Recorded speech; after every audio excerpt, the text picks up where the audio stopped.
Well, good. All right. Uh, we're going to start in 3, 2, 1. This is Dave Schumann here with the Successful Life podcast. We're up for our third season now. This is the start of it. I got a very special guest with me here today. We're going to talk technology and specifically the video space with Sam Bogosh. Very nice to meet you and very nice to have you on. Sam, just to kind of give a little quick background, Sam came and started his company, but before he started this company, he really was one of the foremost people in video with a company called Avid, one of the kind of at one time one of the most biggest power players in video technology. And now he's taken his company, Axle, and really looking to take it into the 21st century, specifically to make video much more affordable, to edit much lower cost and be able to get more power in it. Myself, somebody who edits a lot of videos and has a lot of videos that have to get edited, I like that a lot. And that's a big deal. I've used some products. Actually, I use a product right now from a small business standpoint that works real well, and I'll share that as well. But welcome, Sam. Thanks. Great to be here. It's very nice to have you on. Tell me a little bit more about your background. How did you get into this whole technology thing? How did it all start for you?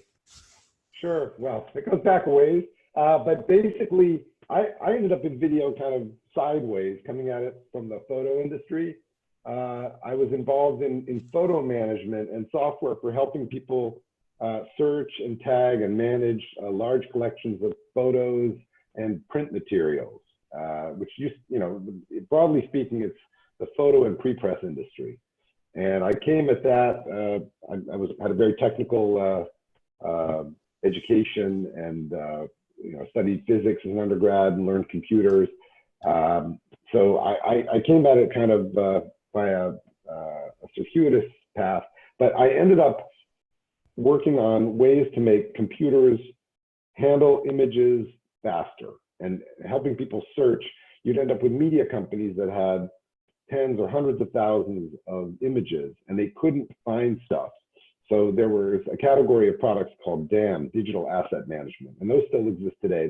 That's in fact a large global business. And the more involved I got in that, the more I realized that this was going to be a very big problem going forward. And around 2007, I got recruited by Avid, as you mentioned, to head up their product management for what was called Interplay then. It's now called Media Central. But it's basically software that lets you manage all of your video content the same way that our customers back in the day were doing for their images and print. And in 2007, 2008, Avid was just pioneering this area, and they had actually just launched the first version of the product, but it was kind of a mess. So I got brought in as sort of a fixer to help pull the team together with the customers. And over the next 5 years, we actually made a really big success out of that business. We ended up with almost 2,000 of the world's top broadcasters using the software, which again is now called Media Central. So in the course of doing that, though, I realized that video was changing, and that historically video was really only used by like the NBCs and Foxes of the world. It wasn't something that you or I might on a daily basis be handling, and that was changing really fast. Like even 5 years ago when we started Axle, it's actually 6 years now, you could tell that a lot of the growth in the video industry was going to come from smaller teams, YouTube creators, corporate video, churches, sports teams, sports venues. And as we were doing that, it just became clear that Avid at that time didn't have what it would take to solve this problem, but that by starting a new company with a lighter weight product, we could address it. And that's what we did with that. Absolutely. I came from the technology background. So actually I got my MBA in management technology many moons ago. Yeah, it was in the technology field from 98 to 2002 when I started my own company.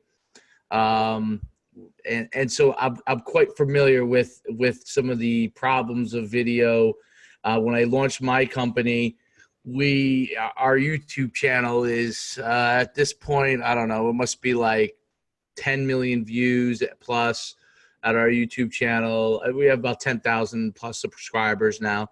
That's great. Yeah, and so we started like in 2006. We run, so my company, besides the podcast here, we do camps and stuff for football with related to recruiting and all different kinds of things, all-star games, bunch of stuff. And I have an NFL agency. So we built our company on video, and we built it literally on capturing everything. And so at the time, we hired a group that did most of this stuff on Final Cut, I want to say, that we had. And it was so big and clunky for them, and it would take a long time for us to produce video. And it would come out great. I mean, it definitely came out great. But we would have to use all different types of things. And, fast forward to 2000, well, now it's 2019. Happy New Year. Happy New Year. Happy New Year. That's right. 2019. I now produce and take. So we have guys that produce content all over the place, and we'll take disparate amount of video and content, and we'll produce it with a company called WeVideo. Right, we do it right online. Yep. So it took what used to take literally 5 people full time. Now myself and any assistants that we have. And really only part-time to be able to do more powerful stuff, basically, which is really cool. So I get the space, and we're constantly looking. So it's funny that you came from the background where you're trying to search all different types of files. We have so many files that are all over the place. So years and years and years and years and years of that. And originally we started with the little we had the tapes, and we had our own deck, and we put everything in the deck, upload it, upload it into the system, try to produce the video through Final Cut. And so I have now thousands and thousands of pieces of content. Oh, what we got going on back here?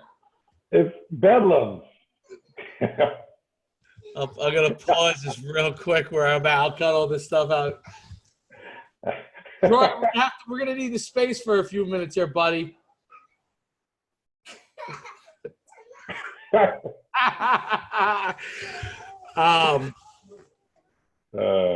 great. Come on, Troy.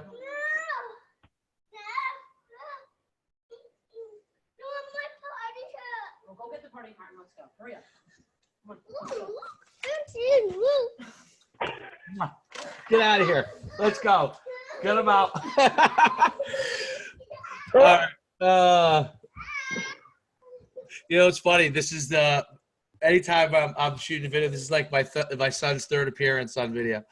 That's right. He's gonna get famous. He hears it going on downstairs. The next thing you know, he's running down. So what I was saying was that taking all those pieces of media and trying to cut all that, not only cut it up, upload it. It was so cumbersome, and now because of the cloud and because of these things, the phone and the way that some of the video equipment is now, where you can go produce it straight to online. It's amazing how in just such a short time period. I mean, we're talking less than 10 years ago. My guy, actually 4 or 5 years ago, these guys were actually in there still producing all that kind of equipment. So it's really amazing how the whole industry has evolved. And so I think it's incredibly interesting as to where it's going to go, because so much more material gets produced on a daily basis. And what do you do with it all? Where do you put it all?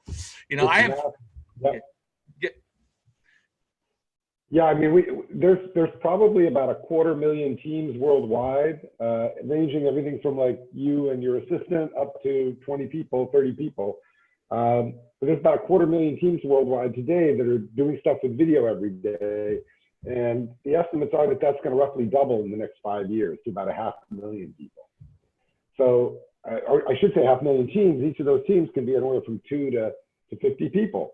So it's becoming this thing that more and more people do. And the amount of video that gets used and streamed and managed is also exploding. So it's well over 100 exabytes. And for those who don't know, an exabyte is basically 1 million terabytes.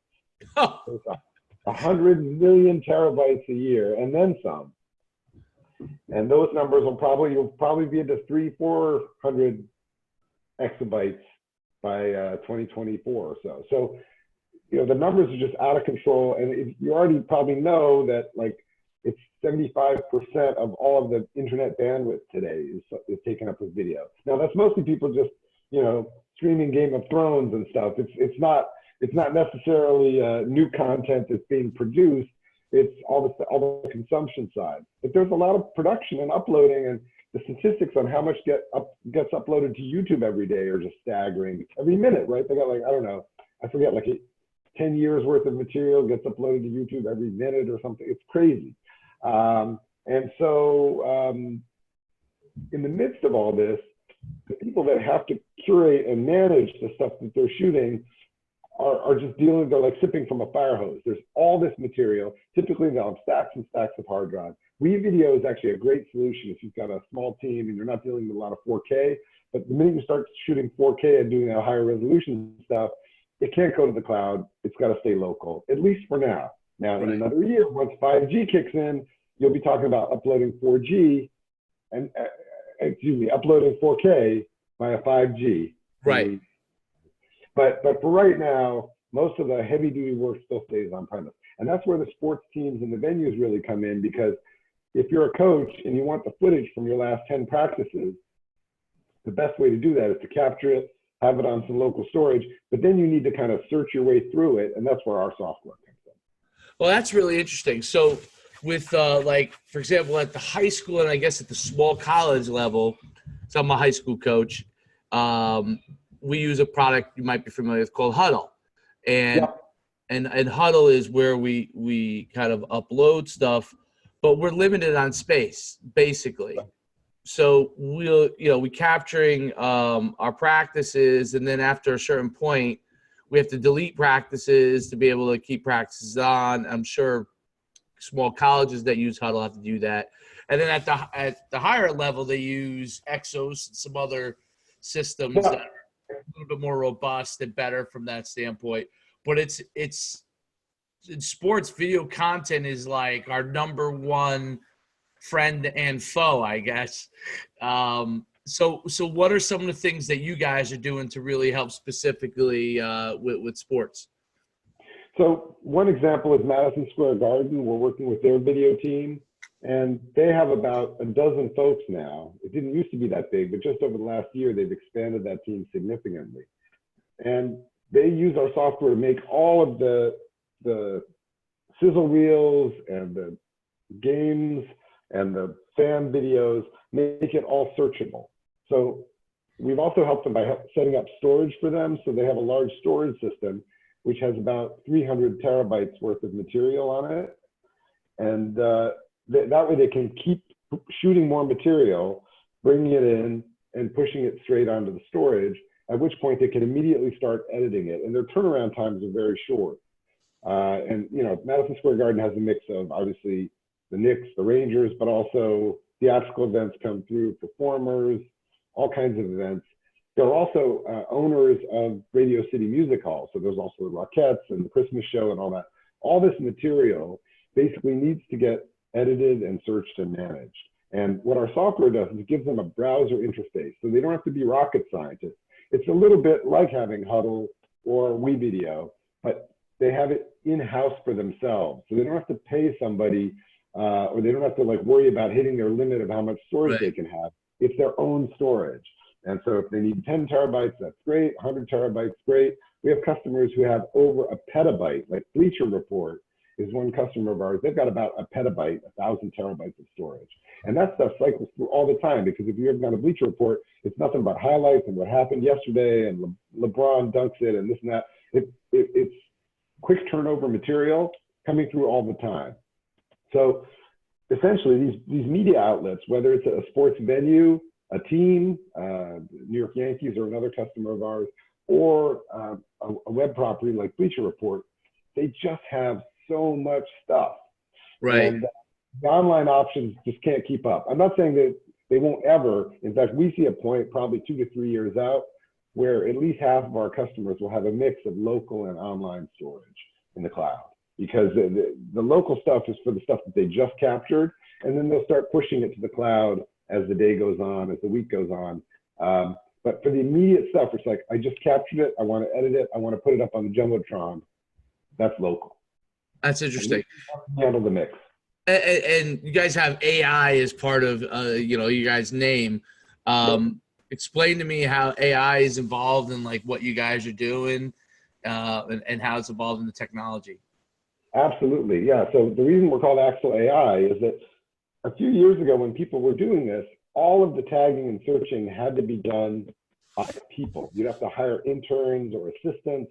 You'd have to painstakingly go through the material and say, LeBron is on screen from here to here, and oh yeah, that's a dunk, and a tag, literally typing in all this stuff. And that's really time consuming. Now, some companies can afford this. In fact, Bleacher Report has a team that does it. Radio City has a smaller team, but they get it done. But for most content producers, it's not practical. You can't go through thousands of hours of footage, watch it all, and say, oh yeah, the good stuff's from here to here. So what AI lets you do is pass all of that footage through what amounts to machine learning. The computer is watching it, and it's putting in, hey, LeBron James is here, or the announcer said dunk, or the announcer said halftime. And you can find these things without ever having to tag them with a person in the first place. Now, the accuracy is still not as good as if you had people pour over it, but the cost is so much lower. Right now, the main options that we're providing charge per hour, and they're in the neighborhood of like $2 to $10 per processed hour of footage. What's cool is that over time, the AI technology is getting more and more packaged up, so that later this year, we're going to have a version that doesn't even charge you per hour of footage. It just runs on your computers or in the cloud, cranks through the stuff, and you just get a flat monthly rate to handle all of your footage. And for that, you get the speech transcription, you get face identification, so who was in the scene, you get objects, so, basketball, hoop, car, beer, whatever else shows up on screen. And then you could also do additional kinds of tagging once we get a little further into it. But right now, the big three are speech transcription, face identification, and object. So speech transcription, most people probably would understand now how that makes sense. And so there are different technologies that you can easily transcribe, which obviously is tremendous value to that. The object-based thing, so how for someone who doesn't understand how artificial intelligence works, how does that get set up for people so they go into the video software and it automatically does that for? How is that set up on the upfront standpoint for them? So typically, you start out with a database that knows a lot about a lot. And so, for instance, it might not know exactly what kind of car is in the frame, but it'll know that that's a car. And the way you get to that point is that you do training of the machine learning. So you basically expose them to a lot of content, and you just show them 100 clips or 1,000 clips that contain cars. And so the AI engine starts to learn that if it's a brightly colored object with some round things underneath it, that it's probably a car. And you just train enough of it that way. Over time, there's a neural network in there, typically multiple neural networks. It's called deep learning, but there are layers of these neural networks. And they get programmed so that all the way from the basic recognition of like a round thing to how many round things and are they connected to a colored thing. And if it's a couple of round things connected to a colored thing, that's probably a car, unless it's a bus or unless it's an ambulance, right? But then they're all trainable. So then you show it 1,000 things of ambulance. It's like, oh, I get it. This isn't a car. This is an ambulance. And then you show them 1,000 buses. Oh, that's a bus, etc. At the end of that process, the AI is pretty good at telling the difference between a regular car, an ambulance, and a bus. And then you just let it loose on your video, feed the video through it. It just watches all the frames and it says, you know, a car appears from this frame to that frame. And it does the same thing with faces. It's very easy to kind of advance it and give it new information so that you can train it further to give it a bigger and bigger capabilities over time. How do you see this radically changing how we produce video content? What are the ways this is going to radically change it for the person producing video content, trying to get as much stuff out as possible? I think the biggest thing is that if you look at how people use video on social media, they always want snippets. And you're always thinking, oh man, I know I had a guest on who said something about healthcare. You know, can I just search for the word healthcare? Today, you'd sit there, it'd be hopeless. You'd have a stack of either cassettes from back in the day or hard drives. You'd be plugging and unplugging them. And this is exactly how people work. Like, you'd be amazed at some of these famous sports teams and venues. You go there and they'll have like duffel bags full of hard drives. And they're looking for something. They're like, wait, I think it's in that bag. And they unzip the bag and they take out. That's what it's like. And it's pretty hopeless. With this, you can kind of get a bird's eye view across all your material. As you shoot it, you're also cataloging it. You're also applying AI to it. And that way, if you want to find a word or find a person or find a thing, it's literally as easy as going to this browser interface, typing in the word, and then having it show you all of the clips where that appeared. So what it does is it makes video more of a live medium that you, and not live in the sense of live, but alive. So instead of stuff just being hidden on all these cassettes or hard drives, it's all searchable. It's a lot more like, let's say, all the Google Docs and Word docs that you have. And when you just, for a word, it just pops up. Video is going to become as searchable and as available as that. Because suddenly, whatever you want to find in the video, it's already indexed. And if it isn't already indexed, chances are you've got an approximation of it that'll get you there. And that means that you can start publishing a lot more to social media because you can find all the relevant pieces. One great example of this is that one of the bigger political campaigns, I can't name names, but there's someone running for president right now, and every time they have a town hall meeting, they're using Axel to catalog everything that gets said. And then as that material needs to be surfaced for different uses on social media, they're able to search it, grab the right segments, and post it like, here's our position on arms control. Here's our position on the Fed, because they're able to grab these, hey, when was the time at town hall where somebody said arms control? They can find it.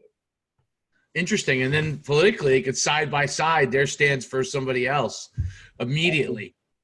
Absolutely. In real time, which is really cool. Not to go too far down that rabbit hole because I find this stuff so interesting to me. And I could probably talk for hours with you about this. Because I do think that these are the things that's changing the game in business and politics and sports in ways that you never seen before.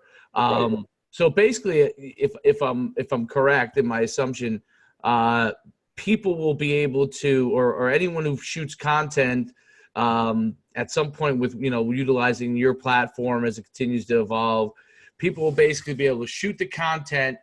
It's cataloged, indexed, pull out the snippets that they want almost in real time, not real time, but almost in real time, and republish that stuff. So like one of my favorite podcasters, and actually I watch it more on YouTube than I do listen to the podcast, is Joe Rogan. But I can't always listen to 3 hours. I love his long form, but I don't always have time to listen to 2 hours. If he has a guest on I'm interested in listening to, there's all these other YouTubers that have taken snippets of his stuff. I guess I've gone through it, cut it up. I guess in real time, eventually at some point, if Joe Rogan was using your software or as it continues to evolve, Joe Rogan drops it in and he has all his own snippets already done. And he doesn't even have to have anyone biting his content. He could launch all of that himself, even more so. And we're not quite there. It's got to make, right now the AI stuff, it's sort of 80 or 90% accurate. It'll help you go to the right place, but it's not smart enough to like trim the clip and tell you exactly, you still need people involved. But we are definitely heading in that direction where it's going to be more and more automated. And the power of this stuff that used to only belong to the big networks and the big movie studios is absolutely coming to the small teams that are out there really generating all the growth in video today. You know, the networks aren't growing that much. Of course, you got your Netflix and your Hulu that are moving things forward, but traditional media are kind of the size that they are. It's all this grassroots stuff that's just amazing. And where, I don't know about you, but when I walk down a typical street these days, somebody, you know, first of all, there's 3 people, you know, using their phones, but then there's somebody with a DSLR, there's somebody with a tripod, they're doing interviews. Like, I don't even know what all this content is, but somehow a gazillion people are out there shooting it. Now the question is, how does that reach its viewers? It's very targeted, niche, you know, I don't know, they're doing an Armenians tourist guide to Manhattan or whatever the heck they're doing. Right. You know, how does that all reach its audience? And that's where AI is going to be really critical in giving you not only the analysis of the content, but the tools to slice and dice it and make it searchable by the eventual viewers. It's incredible. It's incredible technology. It's incredible how you know, where it's going. AI, I guess, and then I guess the flip side of it one day can be used for the powers controlling AI. Well, although eventually it won't be controlled. I mean, I definitely, from a scenario standpoint, I've watched my share of I don't know if you heard of the Netflix series Black Mirror, but Yeah. where it could all go today. But I think it's amazing the technology and how literally the people that understand and shape business. And you talked about the media, and I think what's really interesting about big media companies, and part of the reason why they're losing viewers, not just because, you know, people are cord cutting and those kind of things, and Netflix and Hulu are continuing to grow, but the ability to understand content that people want, and the ability to cut it up and get out there quickly, that's where they're losing. And that's where YouTube, you know, the small guy doing a YouTube channel, or Joe Rogan, right, every day putting out content somehow is eclipsing big, huge networks, right? So it's amazing in how you're able to turn out that kind of content. And so what I think is really powerful about it is that potentially puts the power in the hands of the everyday individual to not just control how they put out the content, but to control their own messaging and get out the message that they want that get out, not what someone else interprets as their message, which I think is potentially really powerful because you can categorize it in politically. And I find it interesting that someone's already using that, right? Because that makes a lot of sense. Someone comes out with a stance on something, and immediately you could pull up the content where you said something on that stance and literally take a side by side and say, okay, now you American public, you tell me which stance you agree with, but here is my stance. There is no someone interpreting of it. This is the actual words that came out of my mouth. Yeah, no, it's really a giant change in not only how politics is done, but I think how sports is done. Like if you look at Bleacher Report, they're fragmenting it down. It's like if you're a giant Seattle Seahawks fan, you can drill down and get nothing but highlights and upcoming games and everything to do with the Seattle Seahawks. You don't have to sit through like the hour and a half pregame show and hope they spend 30 seconds on the Seahawks. You can be like 90% Seahawks all the time. And it goes down even more granular than that. If there's particular players you want to follow, if there's, weird sports that you're like, if you're really, one of our customers is the German National Sailing Federation. Okay, that's cool. I'm sure there's people out there that wake up and they're like, I gotta go see the latest highlights from the German National Sailing, or actually a more mainstream thing, the U.S. ski team. So one of our customers does all the videos for the U.S. ski team. And same kind of thing, like there's people that just are so into that. So it's just everything's being sliced finer and finer. The content is all there because everyone's shooting with a ton of phones and DSLRs and 4K cameras. And then it's like, how do we take all those sources and match them up with all their audiences? But I think you're right. It's gonna have a huge impact on politics, because instead of just listening to the two main parties, disagree over like the narrowest differences down the middle, it's going to be like, wait a minute, are there other points of view? Let's hear what they're saying over in Europe. Let's see what's going on. Obviously, a lot of the stuff is a little scary at the moment, because it's kind of busting out all over, and it's being used for some pretty unsavory stuff. Right. I have to say, wait a minute, those same tools should be used by the broader conversation. I think a lot of it now is like it's like early weird spikes, and people haven't quite figured out how to integrate it all into their day-to-day life. Well, that's why I think if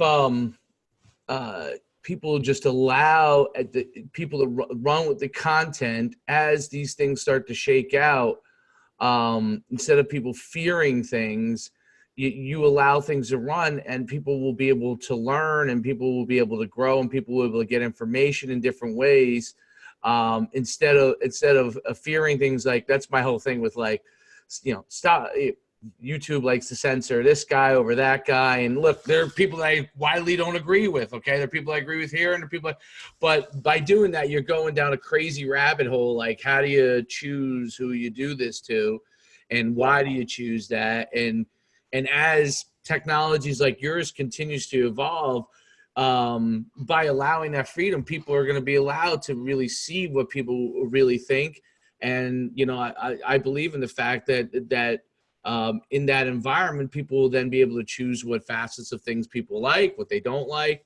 So, the same thing, like you said, with sports, like being able to drill down, it's no different than people who drill down being a fan of the Seattle the Seahawks or the New York Giants, or and trying to get all of that content. But if they want to go listen to the other side and get the message on the other side, or see what's happening with the Cowboys, they can go and add that drill down in there and learn what's going on with the Cowboys. And the same thing politically, or kind of almost in anything, really. And I think what's really, really cool about that, and the more we start to run with that, I think the more people will find their area that they fit into. And there's macro groups that you fit into, and there are micro groups that you fit into. And everybody has both macro worlds that they fit into and micro worlds. And I think it's so great what you're doing, because it allows people to be able to the freedom to do that. And in the long run, I think things, start to shake themselves out. But people, this is such a big trend. I would say even like the last, one of the things about technology, when I worked for a company called Channel Communications, and we were like one of the we were a boutique shop. We went from like 1 million to 10 million, literally in like a year. Okay. And we were doing websites and beginning phases of apps and all that kind of stuff back in 2000, 2001, for large companies and like all kinds of startups.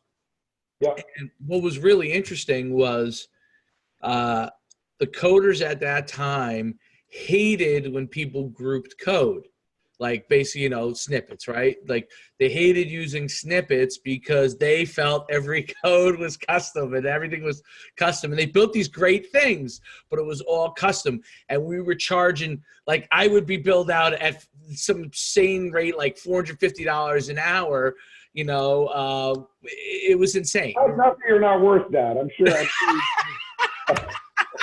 You got to find well, the market catches up with everything. But what I found was really interesting in such a short, younger people don't realize that, close to 20 years is a short time period, but really is a very short time period.